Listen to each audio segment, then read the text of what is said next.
నేను ఇవాళ అయితే స్టఫ్డ్ కాకరకాయ చేయబోతున్నానండి. దానికి కావాల్సిన పదార్థాలు: చింతపండు, ఎండుమిర్చి, జీలకర్ర, ధనియాలు, పల్లీలు, వెల్లుల్లిపాయ వేసుకోవాలి. ఇప్పుడు మళ్ళీ సాల్ట్ వేసుకోవాలి. దీన్నంతా ఇప్పుడు మిక్సీ పట్టుకున్నాం. ఇప్పుడైతే నేను నాటు కాకరకాయలు తీసుకున్నానండి. ఇవి సూపరు ఆర్గానిక్ కాకరకాయలు మా పొలంలో పండాయి అన్నమాట. కొంచెం కుళ్ళిపోతున్నాయి, అందుకనే త్వరగా చేసేస్తున్నాను. స్టఫ్డ్ కాకరకాయ ఎలా చేసుకోవాలో చూద్దాము. చూడండి ఎంత బాగుంది.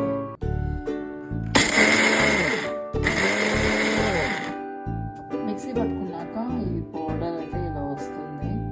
దీన్ని అయితే ఇప్పుడు మనం స్టఫ్ చేసుకుందాం కాకరకాయలోకి.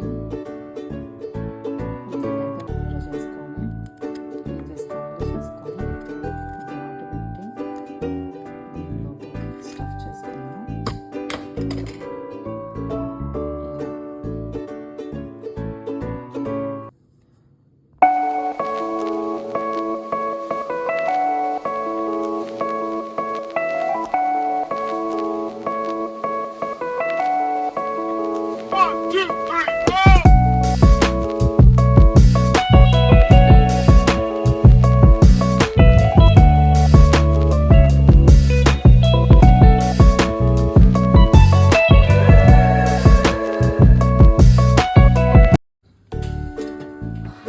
ముగ్గురు పెట్టుకోవాలండి.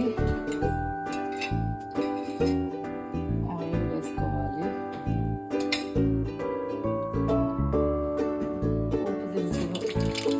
ఇప్పుడు ఇందులో మన స్టఫ్డ్ కాకరకాయ స్టఫ్ చేసుకున్నాం కదా, ఆ కాకరకాయ ముక్కలు వేసుకోవాలి. సిమ్లో పెట్టుకొని చేసుకోండి. మంచిగా వచ్చింది.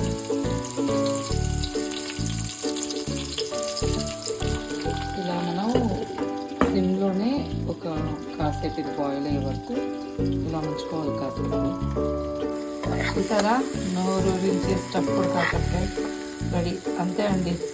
ఇలా ఈ రేంజ్ వరకు వేపుకుంటే చాలా అంటే చాలా టేస్టీగా ఉంటుంది.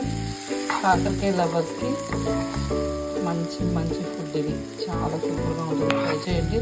ట్రై చేసి రెసిపీ ఎలా ఉందో నాకు టేస్ట్ చేసి చెప్పండి.